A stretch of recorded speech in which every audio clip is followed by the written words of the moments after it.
A i luftoj krah për krah me banorët e Astirit dhe i ishte një ndër kryesorët në protestën e bashkisë. Sot si deputet, a i e vijon betejë në parlament pa kompromis. Ftojmë në podium deputetin e Partisë Demokratike, zotin Klevis Balliu.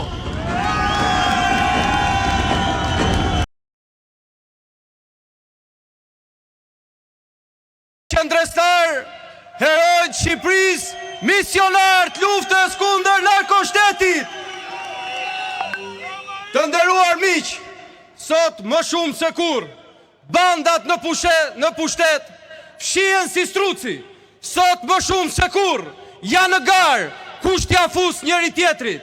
Jo për frikën e njërit apo tjetrit, po për frikës nga ju, se e din që ju ka ardhur data.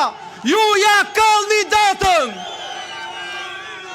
Të nderuar miq, të nderuar qëndrestar, 12 vite kemi denoncuar se si një narkopushtet ka vjedhur çdo ditë, ka vjedhur çdo minutë, çdo orë, duke i transformuar shqiptarët në popullin më të varfër të Europës, me pushtetarët më të pasur të botës. Ndërkohë që sot në Shqipëri nuk ka ilaçe nëpër spitale, Ergys Agasi ka 3 milion euro shishe vere. Ndërkohë që trit dhe trejat largohen se nuk blejnë dot një apartament në Shqipëri, si rjedhoj e pastrimit parave drogës në ndërtim. Belinda Balluku ka plot 314 apartamente dhe 2 jate, dhe këto janë vetmet që dim ne, e sa tjera. Dhe t'imagjinosh që këto janë shërbëtorët e Edi Ramës. Kur këta shërbëtorë kanë këto pasuri, çfarë pasuri e ka narko-kryeministri Edi Rama? Ku i gjetën parat? Janë të gjitha parat tuaja. Prandaj duhet luftojmë që t'i arrestojmë, të shkojnë në burg dhe t'i konfiskohen gjitha pasurit që ju kanë vjedhur ju. Të nderuar motra dhe vlezër, të nderuar demokrat, të nderuar qytetar, sot mediat e narkopushtetit na tregojnë se këtu janë militantë e partisë. Jo, këtu nuk janë militantë partije, këtu janë militantët e Shqipërisë, misionarët që kanë vendosur të largojnë narkoshtetin dhe narko-kryeministrin Edi Rama. Deri dje, të nderuar miq, ishte vetëm opozita që fliste për narkoshtetin. Deri dje, ishte vetëm opozita që denonconte. Kurse sot është e gjithë Europa, sot janë 7 rezoluta ndërkombëtare që faktojnë akuzat tona. Sot është e gjithë bota që fakton se Edi Rama është kryetari i një narkoshteti. Sot, të nderuar miq, nuk ka asnjë gjuhë e botës që nuk e di që Edi Rama është një trafikant i rëndom droge që ka vjedhur pushtetin me narkokartelet, duke bler vota, duke bërë presion. Kur një shtet bie prej e bandave, çfarë ndodh? Ndodh që biznesmenët merren peng. Ndodh që punonjësit e administratës merren peng për interesat e baxhanakut kryeministrit. Ndodh që torturohen në përshkutat e krimit Suel Qelës, Troplinve, Gjabafve dhe çdo kriminali tjetër.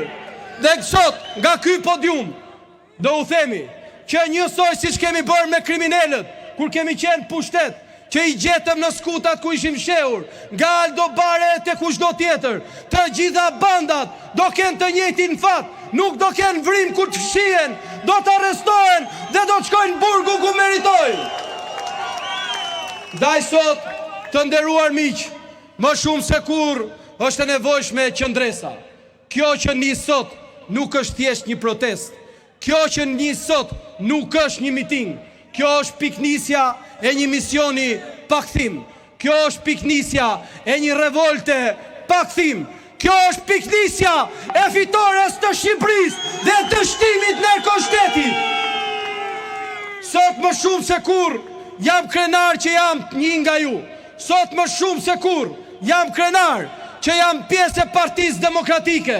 Sot më shumë se kur jam krenar që jam pjesë e misionit e nisur nga lideri i opozitës, profesor doktor Sali Berisha,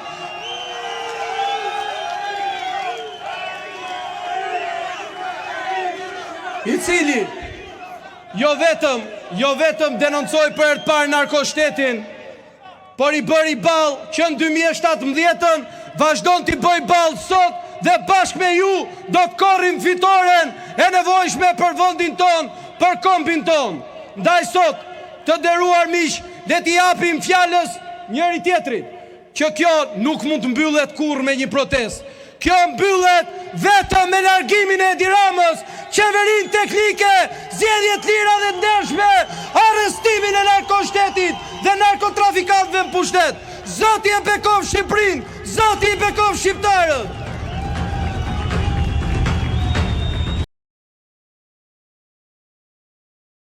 Kurvës, ja them gjithnjë kapos. Këtu janë disa mesazhe që ministrat bandit të Ramës dhe koordinatori i bandave dhe kryeministrit shkëmbenin me vartësit apo e prorët. Ju ftoj të ndiqni edhe disa të tjera në ekran.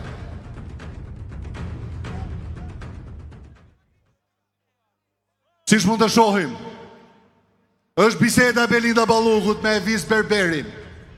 Kur do të hapësh llogaran se plasa, thot Balluku, nxirre tunelin dhe për tunelin shpallet fitues turku.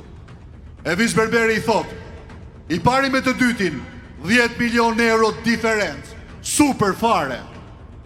Belinda shton, priti qoj fjalë ati kurvës që kërcenon me SMS. Ja këndoj këngën dhe nuk ma ndjem për asnjë, thot Balluku. Palloshi gjatë, tani kërkon 50 milion euro. Të rrita të plehrën dhe thuaj, kjo është skema, çfarë halli ke? Shko sqaro Karlon, thuaj mos shkruaj më tek ministria, ose pastaj harroj bashkëpunimin. Për këtë flet ky, se ka rënë dakord me Ramën. E po, një do ta marrë ky super këja, se i ka premtuar rëja. Çunat e tjerë, janë duke mbuluar nga xhepi vet mediat. Ty, një të kam lënë. Sqaroj ati kurvës që nuk do hapen proceset e reja, se nuk lejojnë financat. Për pas, janë mesazhet e Ergy Sagasit. T'ja them, ka një gjë që i them gjithnjë kapos, se e ka gjithnjë një raport. Projekti bën 2 milion euro, do t'a bëjmë 4 milion, thot Ergy Sagasi.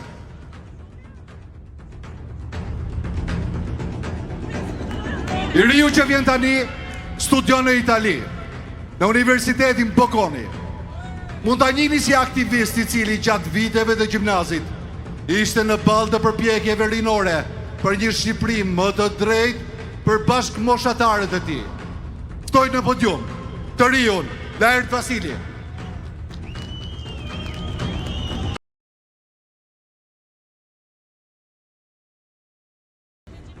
Mirëmbrëma demokrat dhe demokrate, qëndrështar të palodhur të demokracisë dhe të lirisë. Mirëmbrëma qytetar